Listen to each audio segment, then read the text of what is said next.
ஹர ஹர சங்கர ஜய ஜய சங்கர ஹர ஹர சங்கர ஜய ஜய. பொதுவாக நம்ம வாழ்க்கையிலே கூட இருந்தே நல்லவா மாதிரி வேஷம் போட்டுண்டு நமக்கு கெடுதல் பண்ணுறவா நிறைய பேர் இருப்பா. சில நேரங்களில் நமக்கே கூட அவாளை எல்லாம் அடையாளம் தெரியாது.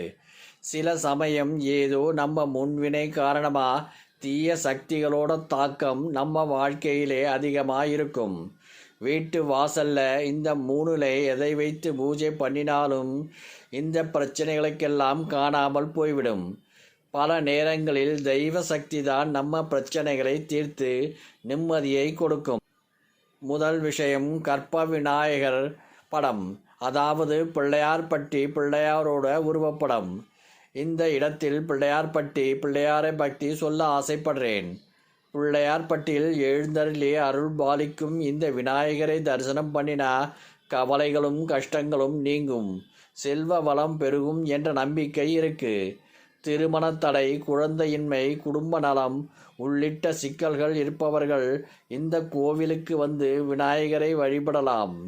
காரிய சித்தியாகும் என்பது பக்தர்கள் அனுபவத்தில் கண்ட உண்மை. இந்த பிள்ளையாரோட கையில் சிவலிங்கம் இருக்கும். இது ஒரு விசேஷமான மூர்த்தி. அதனால் கற்பக விநாயகர் படம் வீட்டு வாசல்ல இருந்தால் எதிரிகள் தொல்லை இருக்காது. எதிர்க்க வரவன் கூட அடி பணிந்து போய்விடுவான். கற்பக விநாயகருக்கு அவ்வளவு சக்தி இருக்கு.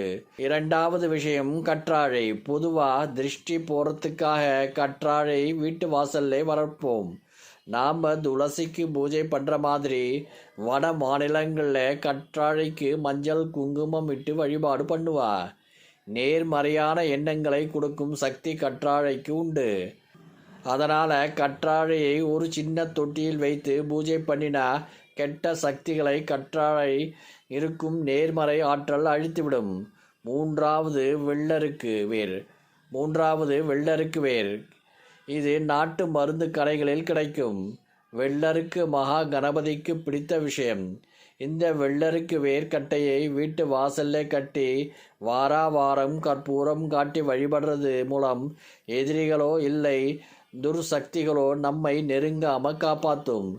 இந்த மூணுல எது வாசல்ல இருந்தாலும் எதிரிகள் பிரச்சனை இருக்காது.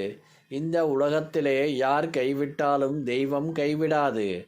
அதனால் தயவு செய்து வீட்டு வாசல்ல எந்த படம் இருந்தாலும் பரவாயில்லை, ஒரு கற்பக விநாயகர் படத்தை வச்சு நம்பிக்கையோடு பூஜை பண்ணுவோம்.